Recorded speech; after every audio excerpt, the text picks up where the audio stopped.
근데 날살 같은 거는 붙은 적이 없으시죠? 너무 봤을 땐 너무 지금 얄쌍하시고 관리를 잘 하시는 것 같은데. 그래도 20, 30대하고는 다른 것 같아요. 네. 체감이 되세요? 틀려요. 네. 20, 30대는 그것도 자기를 고속하는 거야. 50대가 다를 때는 20, 30대를 고수하려고 그럴 필요는 없을 것 같아요. 그 건강의 척경이 맞아. 자기 나이를 받아들이는 것도 있어. 물론 그렇죠. 너무 안 받아들이고 그냥 역행하려고 하다 보면은 거슬러 올라가는데 쉽겠어? 그렇죠. 좋지 않지. 근데 그때는 좀 잘 안 먹는 쪽으로 다이어트를 했는데요. 그거 안 돼, 안 돼. 근데 지금은 맛있는 거. 건강해야지. 그래, 그렇죠. 맞아. 건강한 다이어트를 해야 되겠다. 그러면서 이제 건강식도 잘 먹고 다이어트 하려고 좀 노력하고 이러니까 이제 그나마 뭐 보통 분들처럼 뭐 이렇게 뭐 나이살이 많이 찐다, 뭐 갱년기가 있다, 뭐 이런 거 좀 덜하지만 그래도 예전보다는 조금 다른 느낌이. 근데 정말 많은 분들이 요새 또 코식육 때문에 많이 움직이지 못하니까 직업 때문에 또 배달 음식 시켜 먹고 또 뭐 격리하시는 분들 있기 때문에 살이 점점 늘어날 수밖에 없어요. 또 살은 왜 뱃살에만 찌는지 모르겠어요. 예. 코시국에 살 안 찌신 분 계세요? 없죠. 거의 뭐 1kg는 다. 예, 황 의원님 쪄봤죠. 몇 킬로 찌셨어요? 저도 한 3kg? 3kg요? 어쩔 수 없이. 저도 딱 한 3kg 가까이 맞아, 쪘거든요. 2, 3kg는 무조건 찌죠. 그러니까 2, 3kg가 요 한 2, 3년 사이에 정말 다들 많이들 찌셨는데 실제 그런 통계가 있었어요. 이 코시국에 3kg 정도 체중이 증가하신 분들이 40%, 10명 중 4명이었습니다. 그래. 네. 그리고 만약에 내가 30살이 넘었다? 그러면 여기에 한술 더 뜰 수 있는 거예요. 우리가 기초대사량이 줄어드는 시기가 바로 이때쯤이거든요. 내가 늘 먹던 대로 밥 한 공기, 라면 한 숟가락 뭐 이렇게 먹다 보면은 자연스럽게 그냥 계속 살이 찌는 시기가 다가오고 있는 거죠. 근데 나이 들면 유난히 배가 볼록 나오는 것 같은 느낌이 드는 건 사실 그만한 이유가 있기 때문인데 제가 화면을 준비해 봤는데요.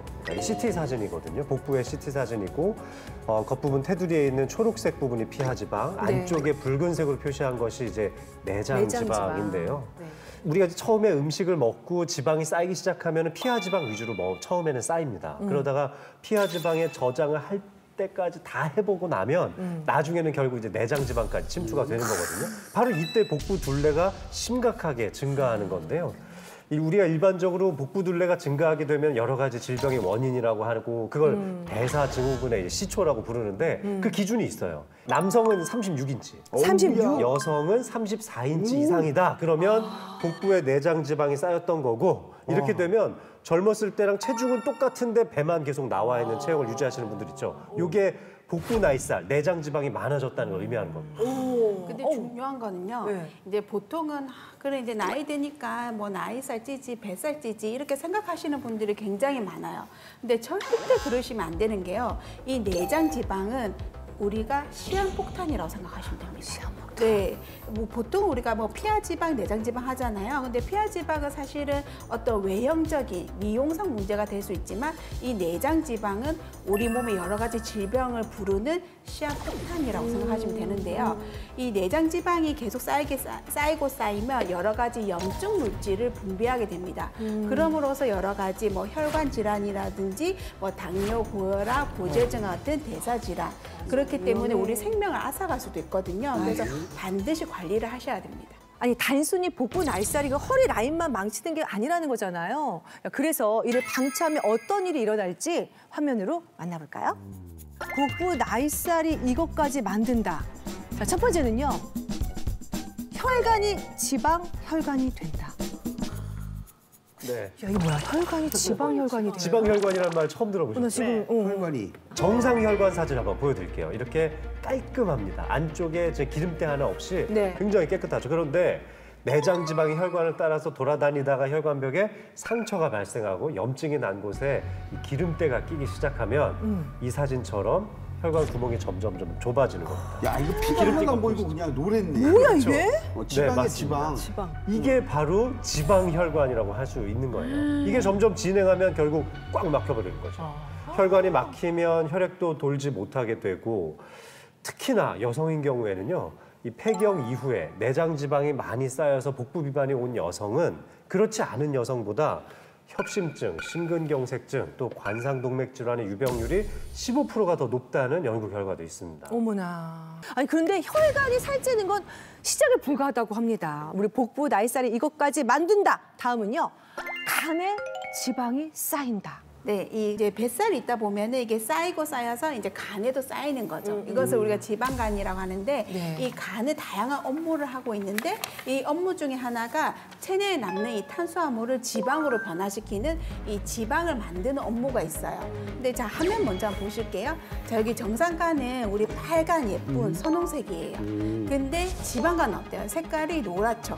이 간세포 세포 하나하나에 지방이 쌓이니까 이제 간을 전체적으로 봤었을 때 노란색으로 되는 거죠. 네. 푸아그라를 보면은 이렇게 생겼죠. 그렇죠, 노란색. 그렇죠. 네. 근데 이제 우리가 보통 지방간 하면 떠오르는 게 술 많이 드시는 분 지방간 많다고 생각하시잖아요. 네. 근데 절대 아니에요. 그럼 뭐예요? 네, 이 국내 조사를 보면은 이 지방간은 음주, 술보다는 이 비만과 관련된 이 생활 습관, 식습관으로 인해서 더 많이 생긴다고 하거든요. 그 비율이 한 80% 정도? 그러니까 우리가 세월이 지나면은 이 지방간이 결국은 간경화가 되고요. 이 지방간이 너무 많다 보니까 우습게 여기는데 아닙니다. 간암까지도 될 수가 있습니다. 아, 너무 무섭다 진짜. 아니 그런데 복부 나이살이 이것까지 만든다. 여기서 끝이 아니라고 합니다. 또 있어요. 자 마지막 어떤 일을 일으키는지 볼까요? 야 이거 너무 심각하다. 심장이 비만해진다. 심장부터 비만해서. 이거 또 심장까지 비만해지나요? 살찐 심장 보신 적 없으시죠? 없어요. 네. 몰라요. 저희들 엑스레이를 찍어보면 아 이분 심장이 커져 있구나. 심장 커졌다는 말은 들어보셨죠? 아니 심장 커진 사람들 운동 선수들 이게 심폐가 좋아갖고 네. 그래서 심장 큰 사람들이 운동 잘한다 그러잖아요. 그런 소문이 있잖아요. 심박출량이 좋은 거하고 심장 크기하고 또 관련이 없어요. 관련이 없구나. 오히려 마라톤 선수들 보면은 심장이 작아요. 그래요? 네. 그런데 고혈압을 오랫동안 앓으신 분들, 비만하신 분들 보면은 심장의 정상 용적으로 보면 3배까지도 커지거든요. 어머머머머머.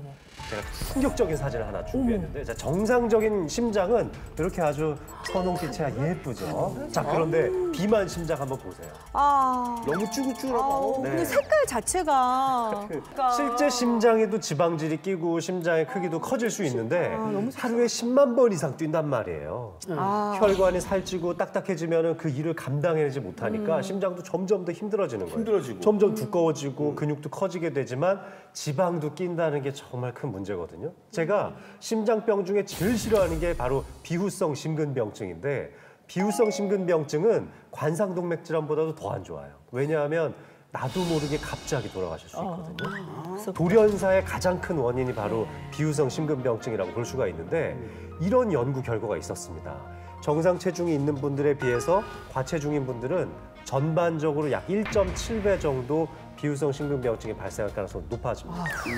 야. 돌연사할 가능성이 높아진다는 거예요. 아니 어떻게 이게 좀 다이어트 약간 좀 뱃살을 빼는 방법 같은 거 좀 없을까요? 성공적으로. 이 중년 다이어트는 이제 젊었을 때랑 방법이 달라야 돼요. 달라야 돼요. 무작정 이제 굶다 보면은 건강을 망칠 수가 있거든요. 예. 그래서 이제 중년에서는 우리가 성공적으로 이 체중 감량을 하기 위해서는 반드시 선행돼야 되는 게 있어요. 뭐죠? 바로 장속 세균을 관리하는 겁니다. 아니 중년 다이어트와 장속 세균하고 무슨 관련이 있는 거죠, 도대체? 관련이 있어요. 네. 우리가 음식을 먹으면 이 영양분이 이제 소화 흡수되고 이 에너지 대사를 관리하는 게 바로 이 장이기 때문인데요. 우리 장에는 약 100조 마리의 세균이 있습니다. 무게로 따진다면 한 1에서 1.5kg 정도 되는데요. 근데 이제 화면 한번 보실까요? 네. 자, 이 체중 감량을 위해서는 이 날씬균이 많아야 되는데요. 이 날씬균 보면은 이렇게 길쭉길쭉하면서 되게 날씬하잖아요. 근데 반면에 뚱보균은 어때요? 동글동글하다. 귀엽긴 하지만 굉장히 네, 뚱뚱하게 동글동글하네요. 그렇잖아요. 실제 이 비만한 사람은 마른 사람보다 이 날씬균 조성이 낮았고요. 뚱뚱한 지에 이제 장내 세균을 정상지에 이제 주입했더니 15일 만에 체중이 2배 증가했다는 연구 결과가 있습니다. 이 뚱보균은 이 포도당의 흡수가 비정상적으로 이제 빠르게 높이게 됩니다. 그러면 전부 다 이게 우리 몸에 쫙쫙 먹는 쪽쪽 다 흡수를 해서 지방으로 저장을 해버린다는 거예요. 그러니까 똑같이 먹어도 살이 잘 찐다는 거죠. 더욱이 중년 여성의 경우에는 이 유해균의 비율이 40% 이상 높았다고 합니다. 그래서 이 성공적으로 우리가 복부 나이살을 빼려고 하면은 먼저 이 장 속에 뚱보균을 낮추는 게 중요합니다. 이 균들을 제가 뭐 어떻게 조율하거나 뭐 그럴 수가. 그러니까 조율하고 야 얘들아 뭐 줄어라 줄여라 이럴 수도 없는 거고. 할 수 있어요? 아 얘네한테요? 그럼요. 아 할 수 있어요? 네, 할 수 있습니다. 바로 뚱보균이 좋아하는 뚱보균 선호 식단을 없애버리면 되죠. 뚱벼분이 좋아하는 네. 그 식단을 없애면 된다. 네, 이게 뭐지? 평소에 어떻게 주로 식단을 해서 드세요? 저는 이제 많이 가리지는 않는데 김치, 된장 같은 그 발효식품을 오. 어렸을 때부터 많이 먹었어요. 네. 탄수화물을 좀 줄이고 채소량을 늘리고 단백질 중요하잖아요. 네. 관리 그래서 잘하시네. 소고기, 돼지고기, 오리고기, 뭐 생선 고루고루 먹고 이제 지방고연 갈 때는 빵과 과자 좀 먹었는데 네. 지금 이제 많이 그것도 끊으려고 끊으시고. 그래서 노력 중이죠. 아니 나는 옛날에는 고기만 이렇게 찍어서 먹는 게 맛이지. 그 야채에다가 맞아. 전부 야채를 먹는 건지 고기를 먹는 건지 고기 난 맛이 좀 맛없어서. 달라, 그쵸? 그건 왜 그러냐? 그래. 고기만 먹고 야채 나중에 먹고 흔들어주면 되잖아. 이제 이렇게 장난으로 그랬어요. 근데 요즘에는 그 쌈들을 이렇게 싸서 먹는 게 또 습관이 되니까 그 맛있더라고요. 맛있죠. 근데 그렇게 먹는 것보다도 먼저 야채를 먼저 뱃속으로 먼저 한번 샤워를 몸에다가 한번 샤워를 한번 시키고 그다음에 고기를 먹으래잖아. 광기 마스터 말이 100% 맞습니다. 아 야채를 먼저 먹고 네. 그다음에 또 쌈을 싸서 먹고. 5분, 10분 정도 야채를 먹는 시간을 가지면 정말 좋아요. 네. 뚱보균이 좋아하는 식단이 이제 주로 빵, 뭐 기름 섞인 이런 고기들, 육류 위주, 그렇죠. 튀김 같은 것들이 뚱보균이 좋아하는 건데 지금 보면은 날씬균이 좋아하는 식단을 많이 또 드신단 말이에요.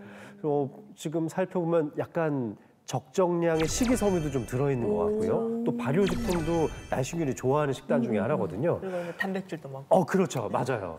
그래서 육류 위주의 이 고단백, 고지방식을 하는 경우가 뚱보균이 많아질 수밖에 없는 겁니다. 저희 아들이 항상 제가 아침밥을 차려주는데 맨날 고기 아니면 밥을 안 먹는 거예요. 고기 걱정인데 좋아할 때죠.